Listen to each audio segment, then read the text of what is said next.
procurar em todo quanto é canto.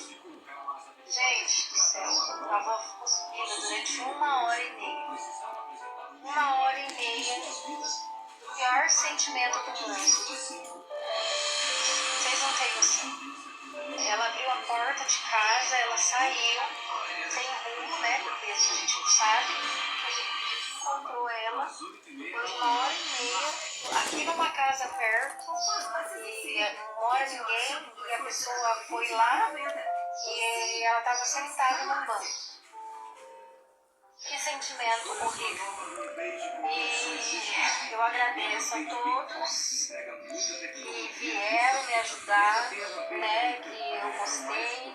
Aí, nossa, eu não tenho nem palavras para agradecer a todos que esteve aqui comigo nessa situação. Tô com o rosto todo inchado de chorar, porque hoje aconteceu uma situação aqui na minha casa. Eu estou de perna bamba até agora.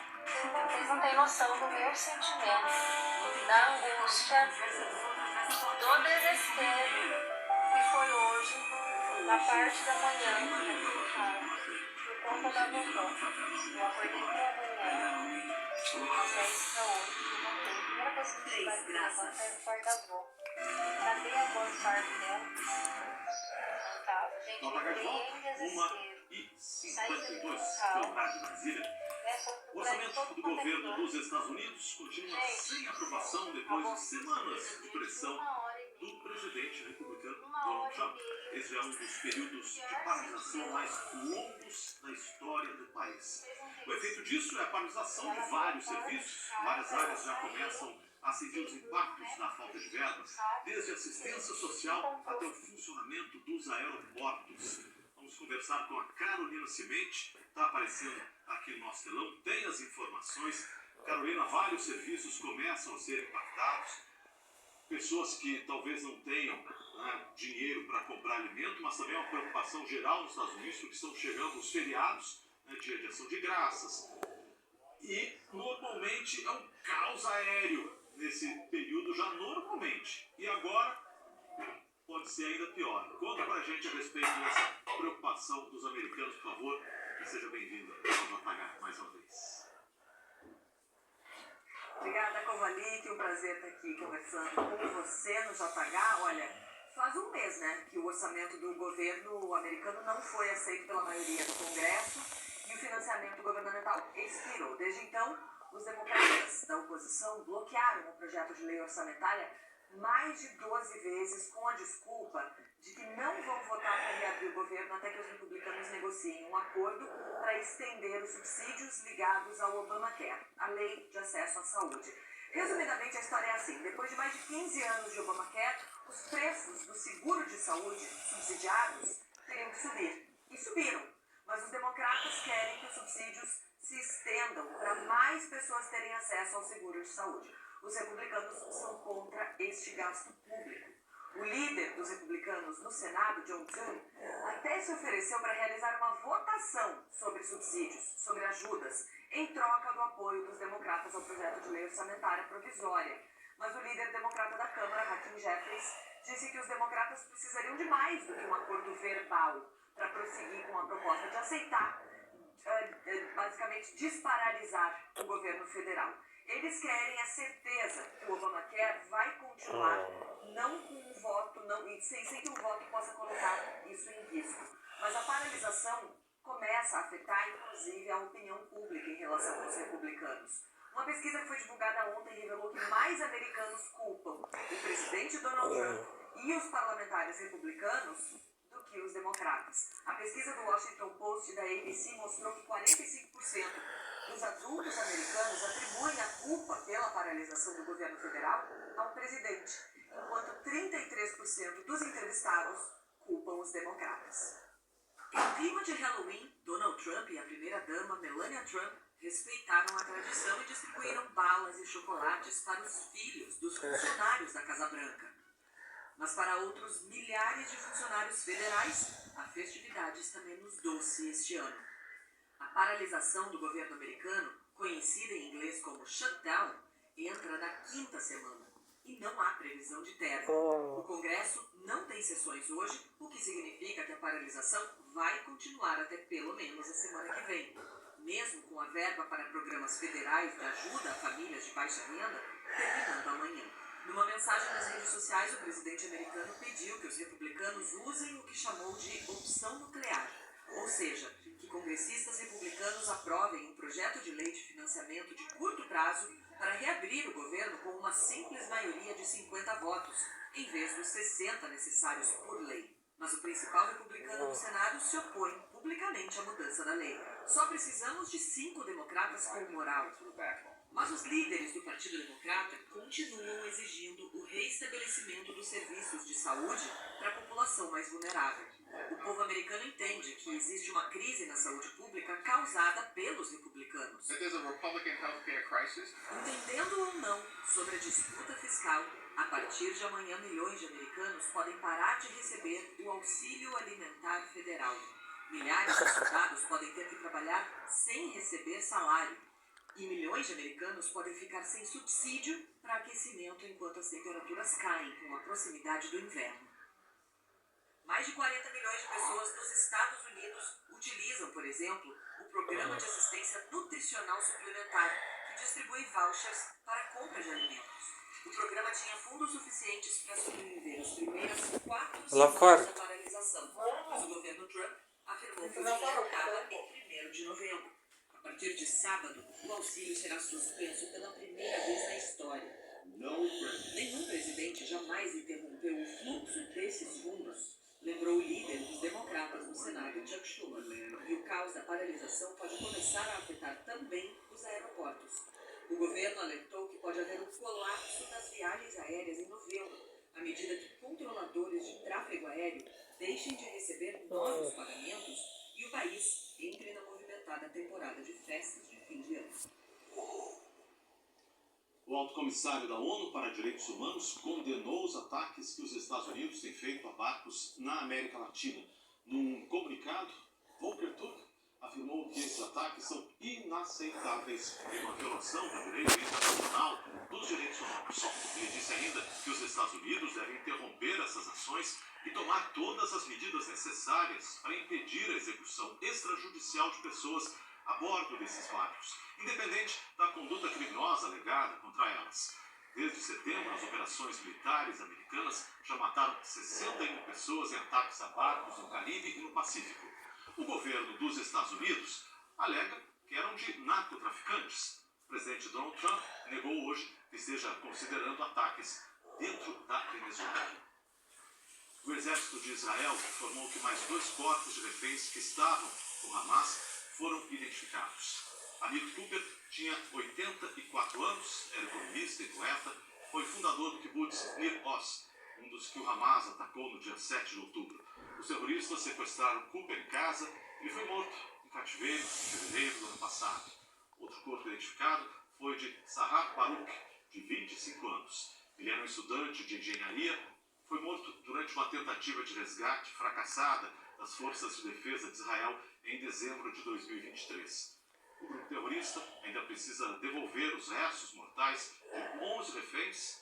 A Cruz Vermelha está acompanhando Hamas para localizar em Gaza os corpos que faltam.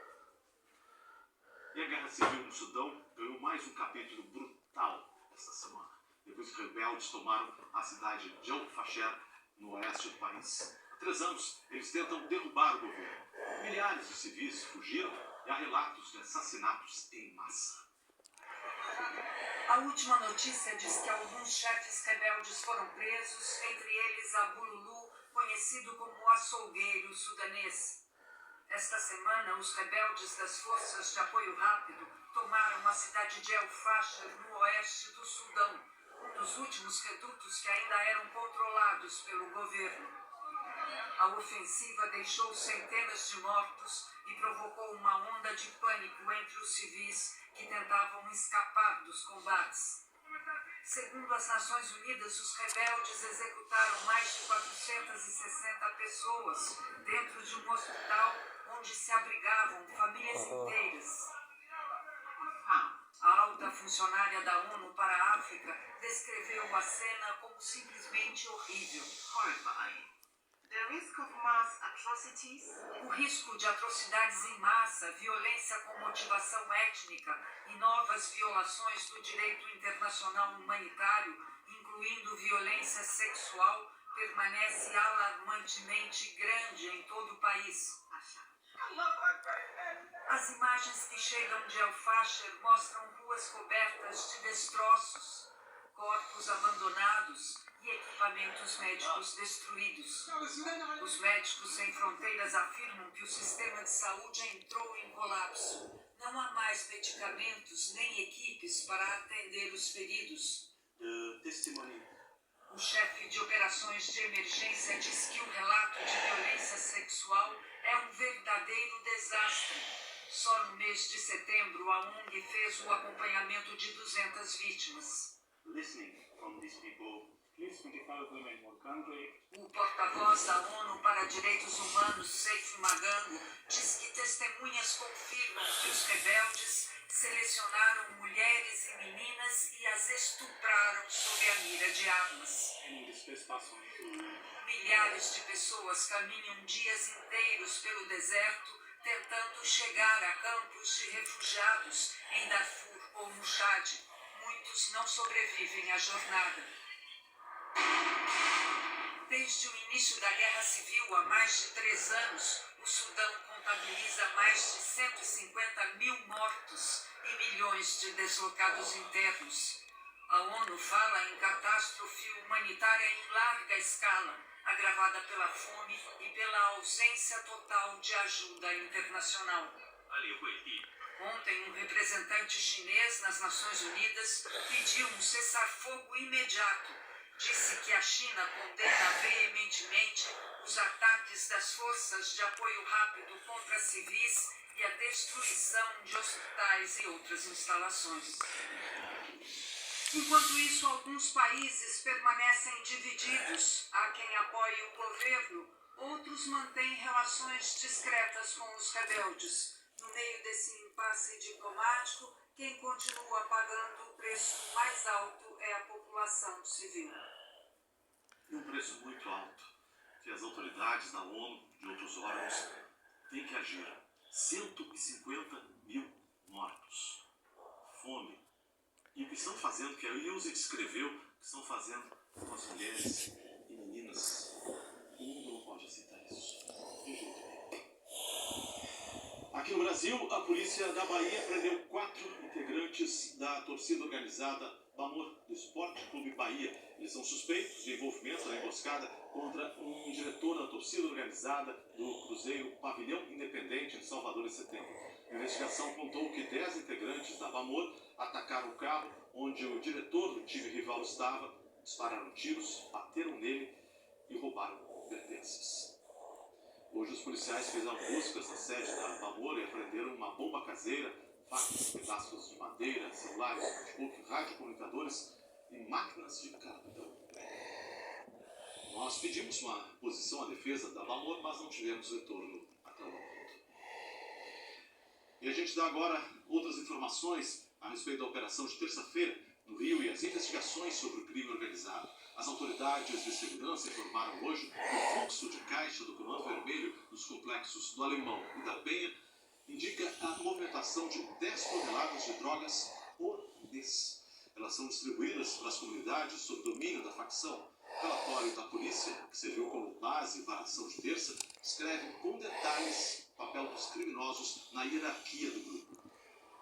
Foram mais de 60 homens indiciados e denunciados. O relatório da Delegacia de Repressão a Entorpecentes traz o tripé do Comando Vermelho. A hierarquia no Complexo da Penha é dividida em 4 escalões. O Edgar Alves Andrade, conhecido como Dopa, o Urso, é chefe da Penha e em diversas outras comunidades. Ele é o responsável pelas guerras expansionistas do CV. Tem 269 anotações criminais e 26 mandados de prisão. Está foragido. Ele responde a Marcinho Verbê, que está preso há 29 anos em uma penitenciária federal em Mato Grosso do Sul. Também está no primeiro escalão Pedro Paulo Guedes, conhecido como Pedro Bala. Ele tem 167 anotações criminais e está foragido. No segundo escalão tem os gerentes gerais do Complexo da Penha. No terceiro escalão estão as pessoas que administram as bocas. E o quarto escalão, a base mais inferior da hierarquia, são muitos soldados. Nos altos escalões do Comando Vermelho estão chefes mais violentos, responsáveis por diversos homicídios ocorridos na guerra expansionista da facção. Confrontos que matam criminosos rivais e muitos inocentes. Um dos casos teve repercussão nacional. 4 médicos foram assassinados na orla da praia da Barra da Tijuca, confundidos com milicianos. Naquele momento, o Comando Vermelho disputava com a milícia o controle da comunidade Gardenia Azul, na zona sudoeste do Rio. O relatório da polícia mostra que os traficantes criam grupos em aplicativos de conversas para comunicação entre os integrantes e gestão da facção criminosa. Os chefes emitem ordens de caráter geral sobre a comercialização de drogas para os subordinados, determinam as escalas de plantões em pontos de drogas, em pontos de monitoramento e de contenção, onde fica a segurança armada. Também chamam a atenção de seus subordinados. Falam sobre veículos roubados, monitoramento de viaturas policiais, comportamento de drogas e até sobre a execução de rivais. A partir de informações colhidas pela polícia civil, o Ministério Público denunciou outra traficante e detalha também a busca da quadrilha por novas tecnologias para monitorar a movimentação da polícia. Nessa troca de mensagens, eles falam sobre a compra de novos drones. O bandido diz: o meu não é noturno, o meu é câmera normal. Nós temos que ter um término, se referindo a um drone capaz de identificar uma pessoa no escuro.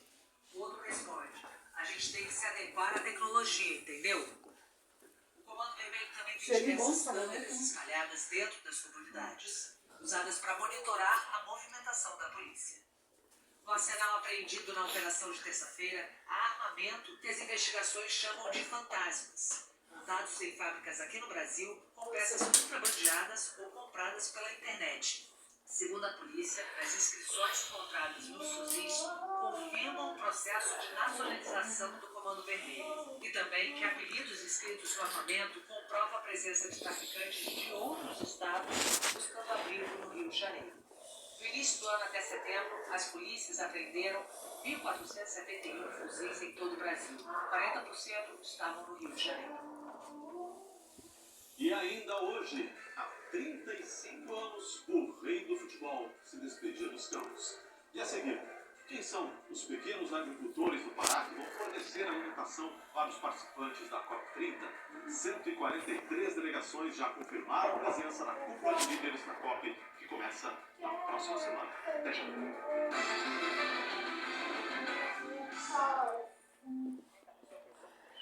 Fernanda Torres? Você não tá filmando, né? Não joga essas coisas na internet, eu gosto. Todo mundo vê essas coisas. Apaga isso aí, gente. Apaga.